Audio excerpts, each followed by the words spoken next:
What we got? Cold? What was so different about Chris tonight, and just how much did you enjoy seeing that kind of performance from him? It's been a while. It's fun to watch for his sake, and and it was one outing.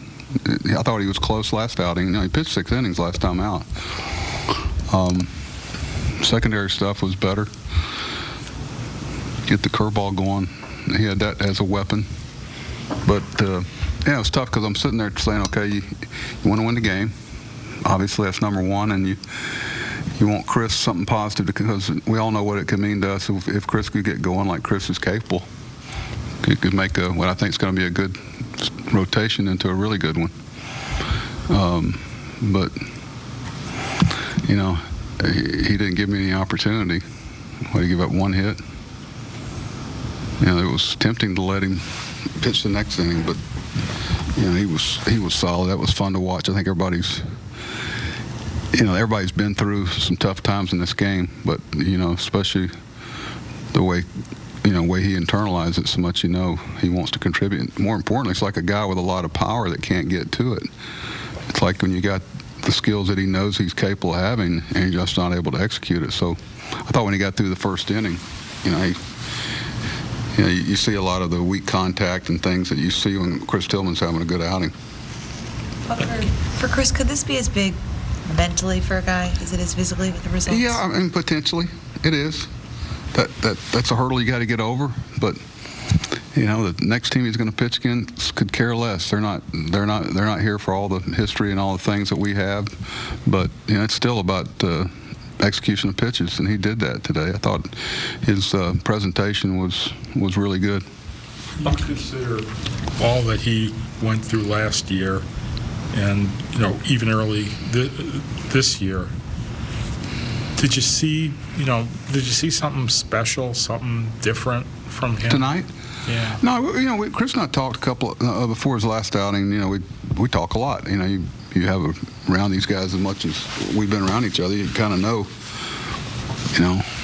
There's some things that, regardless of what pure stuff he's featuring, there's some other parts of him that have always been there in every outing, and I can't really talk about it without being colorful, so to speak, if that's the word. So, those are some things that he had that tonight. I thought he had it for the most part last outing. So, regardless if you're throwing 94, 95, that other part cannot not be there.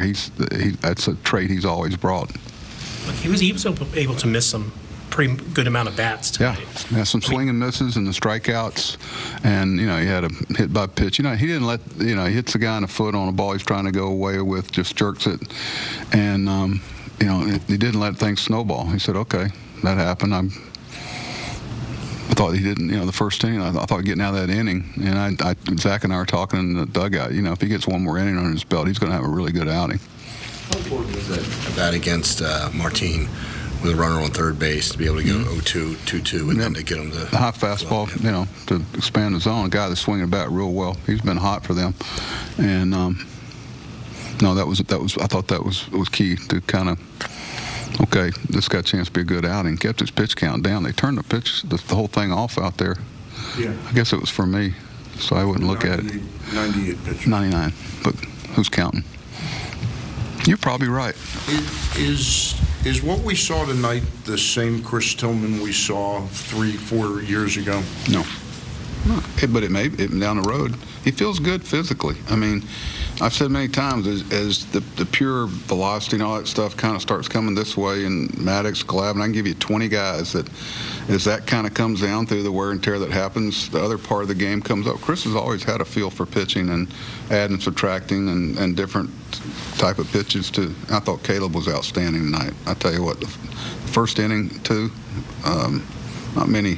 That was pretty impressive. They were on the same page. There was a good tempo to his outing too.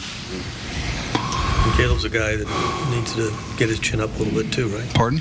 Caleb's a guy that needs to get his chin up a little bit too. Tonight was like an example. He hits the ball down the line that before is either call foul or this much call foul or barely foul. The ball hits the bag and goes into right field. Those are the plays that have been going the other way against us. Ball hits the top of the wall and goes over, or ball hits the top of the wall and comes in. I can give you about 10 other ones like that, but you can't let that creep in. So to see all that, keep talking about some of that stuff working in our favor tonight. We'll see what tomorrow brings, but, I've got some things that kind of went our way tonight.